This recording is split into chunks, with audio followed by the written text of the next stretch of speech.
What's something that was designed for the use of one sex but is now predominantly used by the other?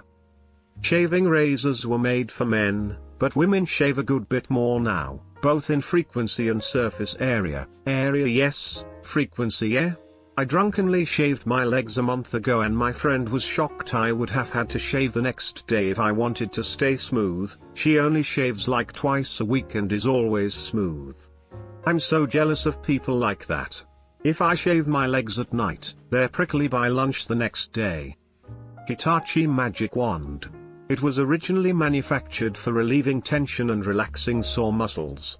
Often used by athletes. But now is famous for its use as a sex toy/industrial strength vibrator. And now they relieve tension and relax the whole body instead of one muscle. Upgrades people, upgrades. For me they relieve tension and relax the whole body by stimulating one muscle. Birth colors were originally swapped, with soft blue representing femininity and a deep pink to represent masculinity. It seems predominantly isn't quite understood in its meaning. Not literally sex related, but I'd say the MLP fandom. Made for little dainty girls, used by old fat guys. Hey, stop excluding the skinny old guys and the young fat guys. And the bronies who have become trans women or white supremacists. And I guess the 17 trans white supremacist Pega sisters that almost certainly exist. Is this how Family Feud gets new questions and answers? Show me breaking the fourth wall. #ding. Carrot hello? Hello? Hello? The Ford Mustang. It was supposed to be a car with a big trunk so you could fit all the groceries in it. There was even an ad or article stating that you can own a Mustang that matches the color of your lipstick. Makes sense why a lot of old Mustangs are red. I think Mustangs are still probably one of the more popular sports cars for women, even though a lot of men drive them as well. Voting in the United States. Despite people claiming that's not what the Founding Fathers, it turns out the Founding Fathers had a very limited definition of what constituted men. They both literally meant only men and also codified only those who were white and owned land. In fact, given the structure of the Constitution, the Founding Fathers really wanted an oligarchy. Leggings. In the early Renaissance, young, fashionable men just stopped wearing their skirts/robes. The old, religious men were absolutely scandalized. Sounds familiar, no?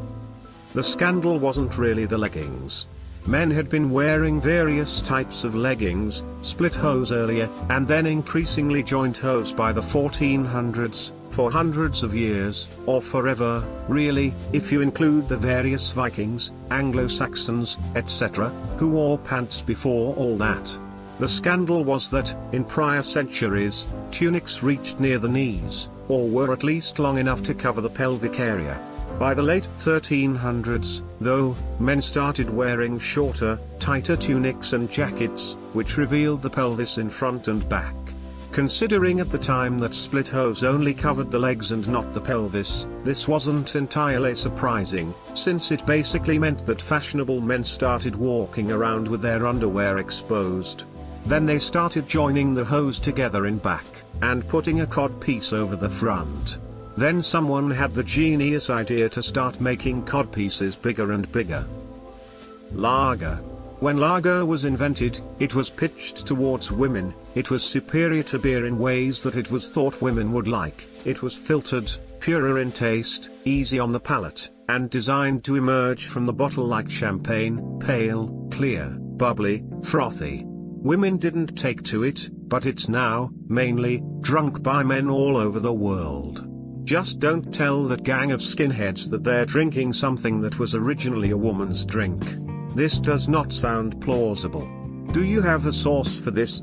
Lager beers have been around since the 1400s, and use a different type of yeast that thrives at colder temperatures. Names like Ashley, Kim, Beverly, Addison, Shelby, etc. used to be boys' names, now are mostly girls'. I hope eventually people can just pick the name they like without worrying about which gender is using it more. Boys are going to run out of names otherwise. Edit, I wrote Kim twice. I did not include Dana, Harlow, Reagan, Whitney, or Mackenzie though. Until now. Edit 2, just because it's interesting, names that are currently tipping over to the girls' side: Sutton, Oakley, Lennon, Emerson. And names that are switching back to unisex: Alexis, Brooke, Diamond, Hillary, Kelly, Kim, Michelle, Quinn, Sandy, and Shannon. Source: https://namery.com/blog/unisex baby names that morphed from blue to pink. Victoria's Secret was originally supposed to be a place for men to buy lingerie for their wives and not feel embarrassed, but now it's almost exclusively shopped at by women. Really? It was a pretty revolutionary idea. Roy Raymond sold it for $1 million in '82 and threw himself off the Golden Gate Bridge in '93. Automatic cars: they were made for women because it was believed women couldn't or wouldn't be able to use a stick shift, that it was too complicated for them. My ex-girlfriend had to deal with that shit a lot. She worked at a place that loaded cars onto trains and people would tell her, "That car is a manual, we'll get someone else to move it." She'd just grab the keys, hop in and say, "Why?" before driving off. Every car she's ever owned has been a manual. She's a fucking pro. This must be in North America. In most parts of the world everyone at least learns on a manual transmission. I know that in the UK if you take the test in an automatic you have to retake it in a manual if you want to drive them. My mum and I got into an argument about this when I wanted to rent a car in the UK since I only had a US license, and she assumed that meant I could only drive an automatic. Nope, mum, I learned in a manual. Your manual. I have a good example that's unfortunately about 100 years old. Back during the World War, tampons were commonly found in med kits for soldiers due to a need for bandages. Edit: after a quick fact check I have discovered that using tampons for bullet wounds has occurred back to the 18th century. Also, I know this isn't quite predominantly, just thought it was a kinda neat fact. PS if I'm factually incorrect please correct me, as I don't want to spread misinformation. I was wondering when I would run into this answer. This was the first thing that came to my mind too. I myself am a little hazy on the details, but tampons were first created to plug up bullet holes and stop the bleeding for injured men on the front line, but the nurses serving in the medical facilities in the war soon found out they could, well, stick it up there and it would serve the same purpose. I don't actually know when this started, but I seem to recall women starting to use them during World War I. This might be total bullshit though. DHT cream. They sell it for use as penis enlarging cream, which it doesn't do because men already have high levels of DHT in their bloodstream. However, it does actually make clits permanently larger. /grow your clit is about that. I have never in my life heard of this before. Wow. I wonder why it started. Two reasons seem to be of greatest interest: to make it easier to find by the owner or partner and to make it easier to stimulate.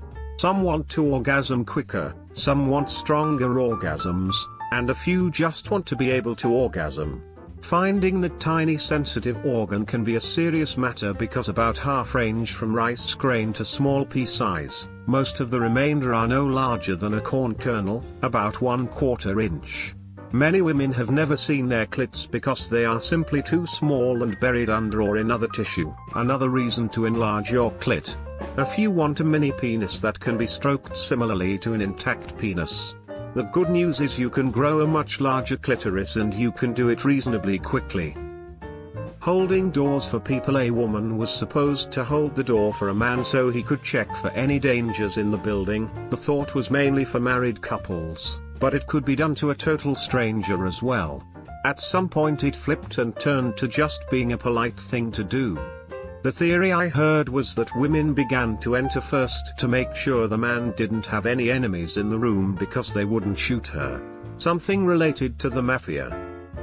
Those leg stirrups they use at the gynecologist were invented for removing kidney stones in men. They used to cut from below the testicles and cut right through the prostate. It had a very low survival rate and was not approved by the medical profession. The original Hippocratic Oath had a section on not cutting for stone, meaning they swore not to surgically remove kidney stones because of it. They later removed that section of the oath, otherwise a bunch of urologists would be out of a job. Removed. Go far enough back and you can say education in general. Pink and blue were originally considered colors for boys and girls, respectively. I've heard this, but I never bothered to see when and why it changed.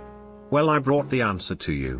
Apparently, in the 1920s, some groups had been describing pink as a masculine color, an equivalent of the red that was considered to be for men, but lighter for boys. But stores nonetheless found that people were increasingly choosing to buy pink for girls, and blue for boys, until this became an accepted norm in the 1940s. Heels, if I remember correctly. That's correct. High heels were originally made for butchers to wear, who were mostly men, so that they could keep their feet clean of any blood from slaughtering animals. It's worth pointing out that while this is true, they were more of the block heel type. You know, for anyone who's going around thinking of ancient Egyptian butchers walking around wearing black leather fuck-me stilettos. Ugg boots were originally worn by male surfers, with their girlfriends stealing and wearing them like they would a leather jacket. I never got Uggs, as a concept. Aren't they terrible with water? How TF are they winter wear? Edit, I have been sufficiently informed that they were created in Australia. My bafflement is their continued use in the same form in snow-prone countries. I believe in Australia, where they originate, they were made more as like house slippers. So I do think their original intention was to be worn outside. Filtered cigarettes in general, but Marlboro made the biggest leap in terms of gendered marketing. Once that whole conspiracy theory came out that like cigarettes are like bad for you or something, and more people switched to filtered cigarettes. It's filtered, that means it's good for you, was around the time that the Salt of the Earth classic American Marlboro Man came into existence, trying to distance the brand from its previously woman-focused advertisements. Marlboro Reds referenced the color of the filter, which was red so that it wouldn't show lipstick. Kinda funny that reds are considered manly now, and women are more likely to smoke the light switch of white filters. Top knots. My hoodie apparently. I had to borrow my hoodie from my friend the other night. Just not right. It's just so much more comfy than using your own hoodies. I really don't know why, but it's true. Makeup, also primarily worn by wealthy men back in the day. Makeup for both sexes is as old as civilization. They had to make up for it. Not specifically for one gender, but maxi pads came about because nurses in World War I started using the wound packing pads for their periods. Prior to that, women mainly used homemade washable rags. Yoga. Only for men, now it's just women. It's still for everybody. Just so happens to be like 98% women. Skirts used to be worn in battle by men for more room to move around. I'm imagining a bunch of soldiers in a world war holding rifles. You mean like an army of Scots in kilts? Wristwatches, they were made because most women didn't have pockets for pocket watches. Now I pretty much just see men wear them, though they've started to fall out of style. You think they've fallen out of style? I feel like there's a huge resurgence of interest in wristwatches stemming from trends like the G-Shock and Apple Watch in younger people. I casually mentioned that I liked the Hulk Rolex in a college class, and it started a big conversation between like 15 guys about high-end watches out of nowhere.